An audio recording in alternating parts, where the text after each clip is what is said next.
एक दिन द्वारका में रुक्मणी जी स्वयं रसोई में श्री कृष्ण के लिए भोजन बना रही थीं। बड़े प्रेम से उन्होंने गर्मा गर्म पूरियां बनाई और भगवान को भोग लगाया। श्री कृष्ण भोजन करने बैठे। उन्होंने पहली पूरी उठाई ही थी कि अचानक उनके मुख से निकला, राधे।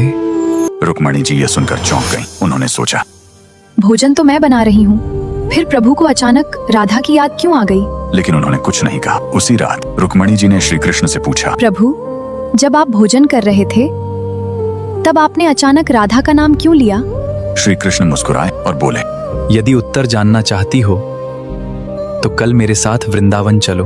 अगले दिन दोनों वृंदावन पहुंचे। वहां उन्होंने देखा कि राधा रानी अपनी सखियों के साथ एक वृद्ध साधु को भोजन करा रही है। राधा रानी ने अपने हाथों से गर्मा गर्म पूरियां बनाई और बड़े प्रेम से साधु की थाली में परोस दी। साधु तृप्त होकर बोले, बेटी, तुम्हारे हाथों में तो साक्षात माँ का प्रेम समाया हुआ है।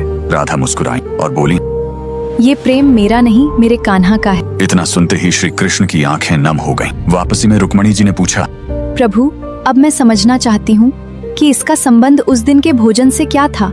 श्री कृष्ण बोले, रुक्मिणी, जब तुमने प्रेम से पूरियां बनाई तब मुझे तुम्हारा स्नेह मिला। लेकिन उसी समय वृंदावन में राधा भूखे लोगों को अपने हाथों से गर्मा गर्म पूरियां खिला रही थीं। उनके हृदय में मेरे लिए इतना प्रेम था कि उस प्रेम की सुगंध यहाँ द्वारका तक पहुंच गई। जहां किसी भूखे को प्रेम से भोजन कराया जाता है, वहां मैं स्वयं उपस्थित हो जाता हूँ। रुक्मणी जी भाव विभोर हो गईं। उस दिन उन्होंने समझ लिया कि भगवान को केवल भोग नहीं बल्कि प्रेम और सेवा सबसे अधिक प्रिय है। श्री कृष्ण ने कहा, गर्मा गर्म पूड़ी का स्वाद घी में नहीं, उसे प्रेम से परोसने वाले के हृदय में होता है। यदि आपको यह कथा अच्छी लगी हो तो कमेंट में लिखें, जय श्री राधे कृष्ण।